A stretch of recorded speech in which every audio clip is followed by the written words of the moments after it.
വിവാദ സൊസൈറ്റിക്ക് വീണ്ടും സർക്കാർ സഹായം. ബ്രഹ്മഗിരി ഡെവലപ്മെന്റ് സൊസൈറ്റിക്ക് നൽകുന്നത് 10 കോടി. വയനാട് നിക്ഷേപ തട്ടിപ്പിൽ നടന്ന ബ്രഹ്മഗിരി ഡെവലപ്മെന്റ് സൊസൈറ്റിക്ക് സർക്കാരിൽ നിന്നും വീണ്ടും കോടികളുടെ ധനസഹായം. സൊസൈറ്റിക്ക് പദ്ധതിയേതരമായ 10 കോടി സഹായം നൽകാനാണ് സർക്കാർ ഉത്തരവിട്ടത്.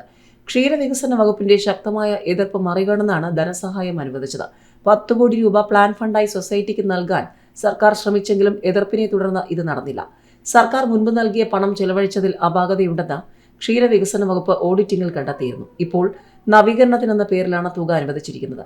പണം തിരികെ നൽകണമെന്നാവശ്യപ്പെട്ട് നിക്ഷേപകർ സമരം നടത്തുമ്പോഴാണ് 130 കോടിയോളം നഷ്ടത്തിലുള്ള കമ്പനിക്ക് 10 കോടി നൽകുന്നത്. സംസ്ഥാന സർക്കാരിനുള്ള ചോദ്യങ്ങൾ അവിടം കൊണ്ടും തീരുന്നേയില്ല. വികസനം ചൂണ്ടിക്കാണിച്ചാൽ BJPക്ക് കേരളത്തിൽ സാധ്യതയെന്നും PM ശ്രീ നിരസിച്ചത് മണ്ടത്തരമെന്നും വ്യക്തമാക്കിക്കൊണ്ട് കോൺഗ്രസ് നേതാവ് ശശി തരൂരും രംഗത്ത് വന്നിട്ടുണ്ട്. PM ശ്രീ പദ്ധതി നിരസിച്ചതിൽ സംസ്ഥാന സർക്കാരിനെ വിമർശിച്ച് ഡോക്ടർ ശശി തരൂർ MP. സാമ്പത്തികമായി തകർന്നു നിൽക്കുമ്പോഴും മുന്നിൽ വന്ന പദ്ധതി നിരസിച്ച് പണം നഷ്ടമായി എന്ന് തരൂർ പറഞ്ഞു. ആദർശശുദ്ധി തെളിയിക്കാനായിരുന്നു ശ്രമം. എന്നാൽ പണം നിരസിച്ചത് മണ്ടത്തരമാണ്. അത് നമ്മുടെ പണമാണ്. അത് സ്വീകരിക്കണമെന്നും തരൂർ വ്യക്തമാക്കി.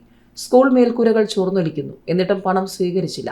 മെറിറ്റ് കാണാതെ ആദർശശുദ്ധി വാദത്തിന് ജനവും പ്രാധാന്യം നൽകുന്നുവെന്നും അദ്ദേഹം പറഞ്ഞു. ആദർശശുദ്ധി വാദം കൊണ്ട് കാര്യങ്ങൾ നടക്കില്ലെന്നും തരൂർ കൂട്ടിച്ചേർത്തു. കേന്ദ്രം വന്ന ഉപാധികൾ വെച്ച് പണം തരാമെന്ന് പറഞ്ഞാൽ താനായിരുന്നെങ്കിൽ പണം സ്വീകരിച്ചേനെ. കാരണം ജനങ്ങൾക്ക് അത് ആവശ്യമുണ്ടെന്നും തരൂർ വ്യക്തമാക്കി. വർഗീയത കൊണ്ട് BJPക്ക് കേരളത്തിൽ സാധ്യതയില്ലെന്നും വികസനം ചൂണ്ടിക്കാണിച്ചാൽ ചില സാധ്യതകളുണ്ടെന്നും തരൂർ കൂട്ടിച്ചേർത്തു. താൻ പാർട്ടിക്കാരനായിരിക്കാം, പക്ഷേ തെരഞ്ഞെടുത്ത സർക്കാരുകൾക്കൊപ്പം പ്രവർത്തിക്കും. പ്രധാനമന്ത്രിയുടെ പ്രസംഗത്തിൽ താനിട്ട നിഷ്പക്ഷ പോസ്റ്റിന്റെ പേരിൽ പോലും താൻ ആക്രമിക്കപ്പെട്ടു.